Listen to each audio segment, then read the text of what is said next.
तो यहाँ पर देखिएगा 10.52 यानी 11 वोल्ट लगभग दिखा रहा है। इतना में हमारा बैटरी सेल टूट जाना चाहिए। सेल यहाँ से भी हमारा तार सही बता रहा है, कोई दिक्कत नहीं है। पहले सही नहीं बता रहा था, मैंने चेक किया था, चेक करके नहीं दिखाया था, लेकिन अभी सही बता रहा है, जल रहा है यानी सही है। चलिए टेस्टिंग लैब में और एक बार चेक करके देखते हैं, हो सकता है कहीं से अर्थिंग सही से नहीं लगा पाए, दूसरा जगह में अर्थ करके देखते हैं। देखिए अभी जल गया है यानी सही है, कहीं ना कहीं से अर्थिंग देने में गलती हुआ। तो यहाँ एक सुपर स्प्लेंडर बाइक है, इसमें सेल्फ स्टार्ट नहीं हो रहा, मैंने बहुत कुछ चेक किया। यहाँ से अगर आप लोग देख सकते हैं सेल्फ वाला स्विच को भी खोल कर रखे हुए हैं और इसमें सारा चीज़ सही है, उसके बाद भी सेल्फ काम नहीं कर रहा है। देखिए यहाँ पर इंडिकेटर लाइट जल रहा है और हॉर्न भी बजा के देखते हैं, हॉर्न भी चल रहा है। फिर अगर इधर से देखेंगे तो यहाँ पर हमने बैटरी की तरफ खुला हुआ है चेक करने के लिए। इधर बैटरी को चेक किया, बैटरी भी सही है। इसमें थोड़ा सा बैटरी का वोल्टेज भी आप लोग को दिखा देते हैं, बैटरी कितना वोल्टेज है। और बैटरी का वोल्टेज दिखाने का कोई ज़रूरत नहीं लग रहा है, क्योंकि हॉर्न बज रहा है, इसका मतलब आप लोग समझ सकते हैं कि बैटरी में सही वोल्टेज है। तो चलिए किस तरह से सही कर सकते हैं इसको, इसके बारे में आज देखते हैं। तो चेक करने का प्रोसेस क्या होना चाहिए, कैसे चेक करेंगे और कैसे समस्या तक पहुँचेंगे, इसके बारे में आज आप लोग को हम बताने वाले हैं। दोस्तों चेक करने के लिए आप लोग को इस तरह का टेस्टिंग लैंप का ज़रूरत पड़ेगा, या कोई तार का टुकड़ा भी आप लोग ले सकते हैं, लेकिन हम अभी फ़िलहाल टेस्टिंग लैंप से कर रहे हैं। सबसे पहले हम यहाँ से चेक करते हैं, क्योंकि यहाँ जो दो कलर का तार है, यहाँ आप लोग देख सकते हैं, एक पीला में लाल कलर का और एक पूरा काला कलर है। तो दोनों का अगर आपस में सटाएंगे, जो काला कलर में डायरेक्ट बैटरी से आता है हमारे पास यहाँ पर करंट, इसको यहाँ पर लगा के कहीं पर भी अगर बॉडी देंगे, जैसे यहाँ पर हम बॉडी देंगे तो यहाँ से बल्ब जलना चाहिए।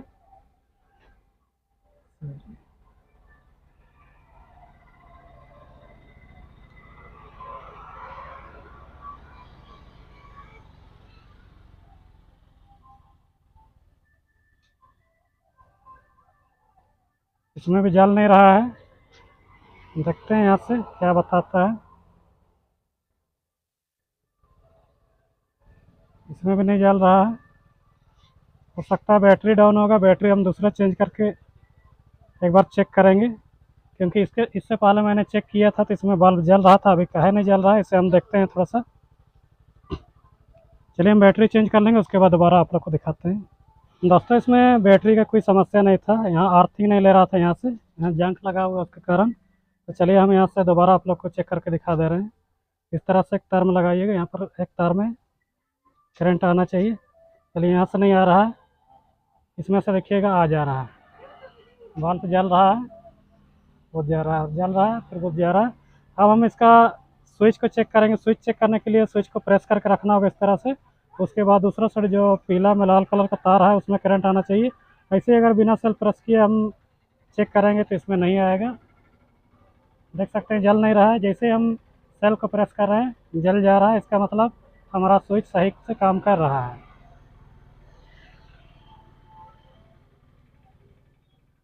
ये जल रहा है, इसका मतलब हमारा सेल्फ स्विच भी सही से काम कर रहा है, सेल्फ बटन सही से काम कर रहा है। यहाँ से हम क्लियर हो गए हैं। तो चलिए हम इसे फिट कर देते हैं, यहाँ पर लगाए हुए रहते हैं, इसे हम फिट कर देते हैं। उसके बाद आगे चलते हैं, अगला प्रोसेस हम देखते हैं अगला प्रोसेस हमारा क्या होना चाहिए। चलिए इसे रहने देते हैं, इसे हम अगला प्रोसेस आप लोग को दिखा रहे हैं कहाँ पर चेक करना चाहिए। उसके बाद हम बैटरी के पास जो रिले लगा हुआ रहता है वहाँ पर आ जाएंगे, रिले के पास। ये जो रिले में यहाँ पर हम चार तार को देख पा रहे हैं, ये जो दो रेड कलर का तार है ये फ्यूज के लिए है, जो फ्यूज लगाया हुआ है इसी से सारा सिस्टम वर्क करता है। इसी से मीटर में भी जाता है, सब जगह जाता है, बैटरी का सप्लाई इसी से जाता है। अगर ये फ्यूज कट जाएगा किसी कारण से तो हमारा गाड़ी स्टार्ट नहीं होगा, करंट भी नहीं देगा, उसके लिए है। इस पर चेक नहीं करेंगे, फिलहाल हमको यहाँ से चेक करना है। ये जो तार है पीला में लाल पट्टी, इसी में हमको चेक करना है, जो सेल्फ स्विच से डायरेक्ट आया हुआ है। तो यहाँ पर एक तार कम लगाएंगे,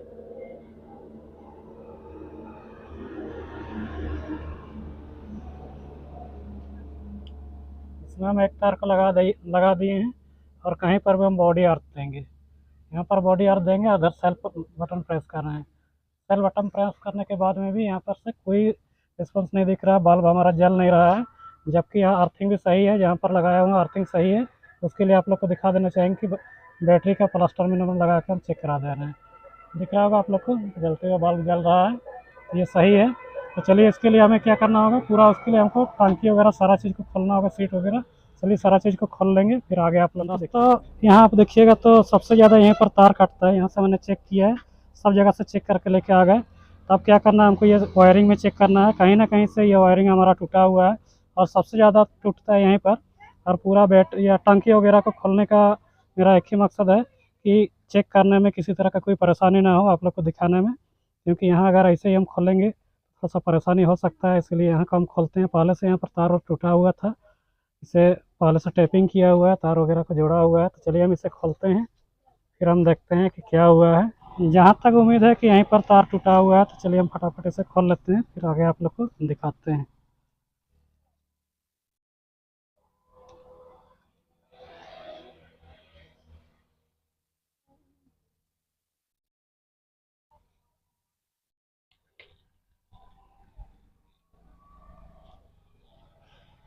जैसे ही हमने खोला, यहाँ पर आप लोग देख सकते हैं तार टूटा हुआ है, बिना खोजे ही हमें मिल जा रहा है। ये जो तार यहाँ से देख रहे हैं, जो पीला में लाल पट्टी लगा हुआ है, टूटा हुआ है। इधर साइड में भी यहाँ पर से। चलिए हम इसे जोड़ते हैं, फिर देखते हैं सेल्फ हमारा काम करेगा या नहीं। और यहाँ पर जोड़ के आगे देखेंगे कि वहाँ पर करंट आता है या नहीं। सेल्फ प्रेस करने के बाद में सारा चीज़ आप लोग को लाइव दिखाएंगे। इसके लिए यहाँ थोड़ा सा और खोल लेते हैं, ताकि यहाँ ज्वाइंट करने में दिक्कत ना हो। पहले से तार टूटा हुआ बहुत सारा, आप लोग देख सकते हैं, ये सब टूटा हुआ है, बाद में जोड़ा गया है। यहाँ आसपास में बहुत ज़्यादा टूटा हुआ है।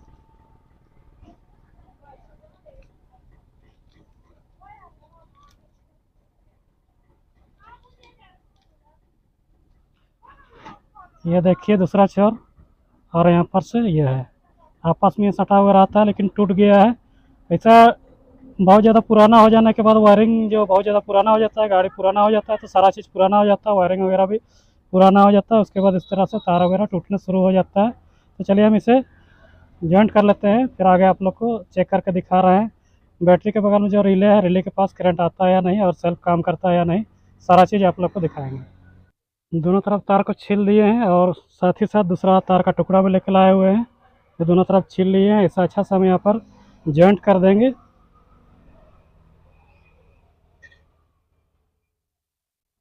दोनों ही साइड में जॉइंट कर देंगे। और तार का टुकड़ा इतना लंबा हम इसीलिए लिए हुए हैं क्योंकि यहाँ पर टैपिंग करने में दिक्कत हो जाता है। अगर इसका तार का टुकड़ा छोटा रहेगा तो टैपिंग करने में दिक्कत होता है, इसीलिए लंबा लिया हुआ है। इसी तरह से आप लोग भी थोड़ा लंबा ही लीजिएगा, ताकि टैपिंग करने में दिक्कत ना हो। लेकिन इसे हम प्लस से भी थोड़ा सा अच्छा से टाइट कर देते हैं, ताकि किसी भी तरह का शॉर्ट सर्किट या लूज कनेक्शन का शिकायत ना हो। चलिए ये हमारा हो गया है। अब हम चाबी को ऑन कर रहे हैं, हॉर्न का आप लोग सुन सकते हैं। अब हम सेल्फ स्विच प्रेस करते हैं, देखिए सेल्फ स्विच यहाँ पर है।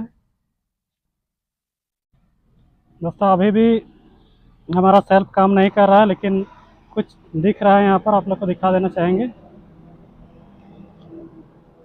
यहाँ पर से आप लोग न्यूट्रल लाइट को देखिएगा, जो अभी अच्छा से जल रहा है। जैसे ही हम सेल बटन प्रेस कर रहे हैं, देखिएगा यहाँ पर सेल बटन है मेरा हाथ में जो खुला हुआ है, इसे हम प्रेस करेंगे तो जो न्यूट्रल लाइट जो है जल रहा है, इंडिकेटर है, इंडिकेट कर रहा है, वो ब्लिंक करने लग जाएगा, यानी स्लो डाउन होने शुरू हो जाएगा। देखिए डाउन हो गया है, ऐसे ही छोड़ रहे हैं, चमक ज़्यादा आ गया है। जैसे ही प्रेस कर रहे हैं डाउन हो जा रहा है। इससे पता चलता है कि बैटरी हमारा कहीं ना कहीं ख़राब हो चुका है। चलिए हम बैटरी भी देखते हैं कि बैटरी का वोल्टेज क्या है और क्यों स्टार्ट नहीं हो रहा है, या क्यों इस तरह से डाउन हो रहा है, सेल्फ को उठाने क्यों नहीं सक रहा है, इसके बारे में भी देखेंगे।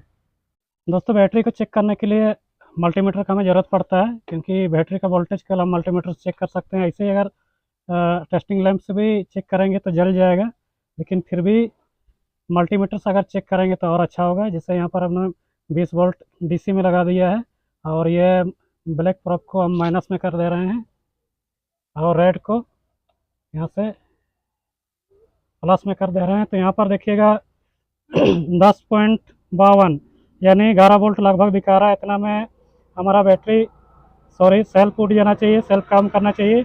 या पूरा नहीं भी घुमा सकेगा तो थोड़ा बहुत घूमना चाहिए, लेकिन फिर भी नहीं घूम रहा है तो किस कारण से नहीं घुमा पा रहा है, ये भी मैं आप लोग को बताऊंगा। उससे पहले टेस्टिंग लैंप से हम यहाँ बता दे रहे हैं, यहाँ को चेक करके दिखा दे रहे हैं कि यहाँ पर करंट अभी आ रहा है या नहीं। चलिए हम टेस्टिंग लैंप को लगाते हैं और दिखा दे रहे हैं। बैटरी हमारा 11 वोल्ट दिखा रहा है, लेकिन फिर भी क्यों नहीं हो रहा है, चलिए इसके बारे में मैं आप लोग को बताऊंगा।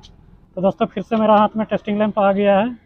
अब चलिए हम इसमें एक प्रोब को डाल देते हैं, पहले जिस तरह से किया था उसी तरह से। और अर्थिंग के लिए हम कहीं पर से भी यहाँ पर से ले लेंगे अर्थिंग, और सेल्फ को हम प्रेस करेंगे।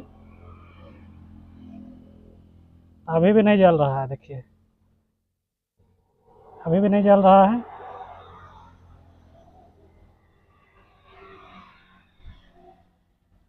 तो आगे से भी हम चेक करके देखते हैं, जहाँ से हमने जोड़ा है वहाँ पर भी हम चेक कर लेते हैं। जैसे कि यहाँ पर हम जॉइंट किए हुए हैं, यहाँ से आ रहा है या नहीं।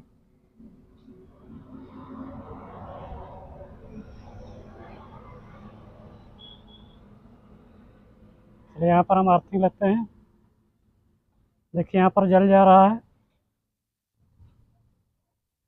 यहाँ पर हमारा जल जा रहा है, लेकिन यहाँ पर अभी भी करंट नहीं आ रहा है, यानी हमारा बल्ब जल नहीं रहा है। लेकिन फिर भी किस कारण से नहीं जल रहा है देखते हैं। उसके लिए दूसरा तरीका अपनाएंगे हम चेक करने का।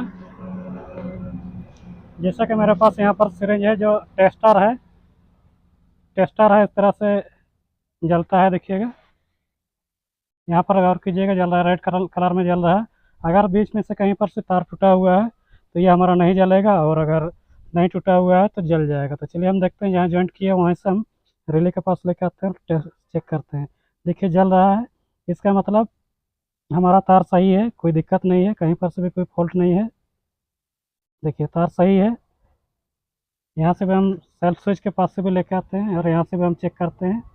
डायरेक्ट यहाँ से भी हम चेक कर रहे हैं, तो यहाँ से भी हमारा तार सही बता रहा है, कोई दिक्कत नहीं है। पहले सही नहीं बता रहा था, मैंने चेक किया था, चेक करके नहीं दिखाया था, लेकिन अभी सही बता रहा है, जल रहा है, यानी सही है। चलिए टेस्टिंग लैंप में और एक बार चेक करके देखते हैं, हो सकता है कहीं से अर्थिंग सही से नहीं लगा पाए, दूसरा जगह में अर्थ करके देखते हैं।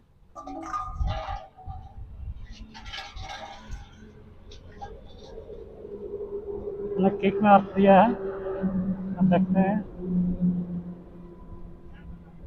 देखिए अभी जल गया है, यानी सही है, कहीं ना कहीं से अर्थिंग देने में गलती हुआ था। इसी तरह से कोशिश करते रहिए आप लोग, हिम्मत मत हारिए, आप लोग को सही सोल्यूशन मिल जाएगा। अब हमको क्या पता चलता है इससे कि ये बैटरी हमारा ख़राब हो चुका है, और बैटरी ख़राब होने का क्या कारण है वो तो मैं नहीं बताऊंगा, लेकिन पुराना हो चुका है बैटरी, इसीलिए बैटरी ख़राब हो गया है। तो चलिए किस कारण से 11 वोल्ट दिखाने के बाद में भी सेल्फ नहीं उठा पा रहा, वो चीज़ मैं आप लोग को बताऊँगा। चलिए दूसरा बैटरी लगा लेते हैं, फिर दिखा दे रहे हैं। हमने नया बैटरी लगा लिया है एमारॉन का, देखिएगा TZ4 में आता है। अब इसका हम चेक करके देखते हैं कि कितना इसमें वोल्टेज शो कर रहा है। पहले का हमारा 10 पॉइंट कुछ था, यानी 11 वोल्ट लगभग था। इसमें 12 प्लस है, यानी 1247, यानी 1250, 12.5 लगभग वोल्टेज दिखा रहा है। चलिए अब इसमें हम देखते हैं सेल्फ को प्रेस करके हमारा सेल्फ काम करता है या नहीं। दोस्तों एक ही बार में सेल्फ काम किया और गाड़ी स्टार्ट भी हो गया है। इससे हमें पता चलता है कि ये बैटरी हमारा ख़राब हो चुका है, लेकिन फिर भी इतना वोल्टेज क्यों दिखा रहा है। जानने के लिए मैं आप लोग को बता देना चाहूँगा, जानने के लिए मैं दोस्तों आप लोग को बता देना चाहूँगा कि बैटरी दो प्रकार से ख़राब होता है, क्योंकि बैटरी में दो प्रकार का ताकत रहता है, एक वोल्टेज ताकत रहता है, एक एम्पियर ताकत रहता है। एम्पियर की अगर बात करेंगे तो जब एम्पियर डाउन हो जाता है तो बैटरी में आपको वोल्टेज देखने को मिल जाएगा, पर सेल्फ वगैरह काम नहीं करेगा, हॉर्न वगैरह काम करेगा, लेकिन सेल्फ नहीं काम करेगा, क्योंकि सेल्फ काम करने के लिए सेल्फ को घुमाने के लिए ताकत चाहिए, जो ताकत बैटरी से ख़त्म हो जाता है, उसके चलते सेल्फ नहीं घुमा पाता है, वही होता है एम्पियर पावर। अगर हम इसमें देखेंगे कि बैटरी हमारा ये 12 वोल्ट का है, और एक कार में भी 12 वोल्ट का ही बैटरी लगता है, ट्रक में भी 12 वोल्ट का, ट्रक में ज़्यादा हो गया है, कार वगैरह में, बोलेरो वगैरह में, इस सब में, 4 चक्का वगैरह में, इस सब में 12 वोल्ट का ही बैटरी लगता है। लेकिन अगर इस बैटरी से हम कार को स्टार्ट करना चाहेंगे तो स्टार्ट नहीं हो पाएगा, क्योंकि एम्पियर इसमें कम रहता है। मोटरसाइकिल में सबके लिए कम एम्पियर का रहता है, और कार वगैरह के लिए बड़ा बैटरी रहता है और उसमें एम्पियर भी ज़्यादा रहता है। तो एम्पियर ही मेन ताकत रहता है, और वोल्टेज भी ताकत रहता है। लेकिन वोल्टेज अगर सही आ रहा है फिर भी बैटरी सेल्फ वगैरह को नहीं उठा पा रहा है, तो हमें समझ जाना चाहिए कि एम्पियर इसका डाउन हो गया है। अगर और एक प्रकार से ख़राब होता है कि क्या होता है कि इसमें अगर बैटरी ख़राब हो जाता है तो बैटरी चार्ज लेना बंद हो जाता है, इसका प्लेट बैठ जाता है, जिसके वजह से चार्ज लेता ही नहीं है, या इसका पानी वगैरह सूख जाता है तो चार्ज नहीं लेता है। इसमें हम वोल्टेज चेक करेंगे तो वोल्टेज भी नहीं दिखाएगा, तो एम्पियर तो ऐसे ही हमारा ख़राब हो चुका रहेगा, लेकिन वोल्टेज भी नहीं दिखाएगा। पर ये बैटरी में ऐसा नहीं है, ये बैटरी का एम्पियर ख़त्म हो गया है, बल्कि वोल्टेज हमारा दे रहा है। तो दोस्तों उम्मीद करते हैं आप लोग को समझ में आ गया होगा। वीडियो अगर अच्छा लगा हो तो वीडियो को लाइक कर दीजिए, और चैनल में नया है तो चैनल को सब्सक्राइब कर दीजिए। इसी प्रकार का जानकारी आप लोग को हमेशा मिलता रहेगा। धन्यवाद।